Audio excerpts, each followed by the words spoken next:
Hello kabayan, hello everyone. Welcome back to my YouTube channel. Welcome to Dear Eva Inspiring Solutions. Okay, we have a letter sender today. So basahin ko dito sa isang phone ko. Thank you for the trust letter sender. Dear Eva, hindi ba't unfair si Lucy Torres Gomez, mayor ng Ormoc City, Leyte Province?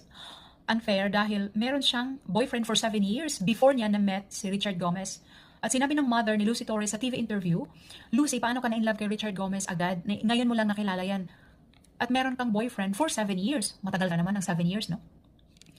Okay lang sana, magkwento ka sa TV interview na happy and proud ka, na elementary pa lang in love ka na kay Richard Gomez, kung wala kang taong iniwan or sinaktan. Napaka-unfair naman. Okay, letter sender, meron po kayong, may point po kayo, sa opinion nyo.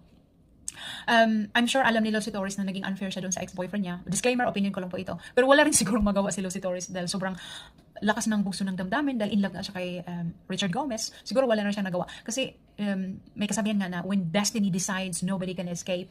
I think it's a match, let's say, a perfect match made in heaven kasi 'di ba similar yung mukha nila. Napansin ko lang soulmate talaga sila. Napansin ko kasi halos pareho yung mukha nilang dalawa. So letter sender, I respect your opinion. My point din po kayo na naging unfair nga si Lucy, pero hindi rin kasi alam ni Lucy, hindi rin niya akalain na ma-meet niya si Richard Gomez through Lux shampoo commercial. Although yung mother nagsabi ng katotohanan, siguro sa tingin ko nagsorry si Lucy Torres doon sa ex niya na wala rin siyang magawa kasi parang ang lakas ng yung bugso ng damdamin. And I'm sure naintindihan ng ex-boyfriend niya. Thank you so much. Thank you letter sender. See you all again next time.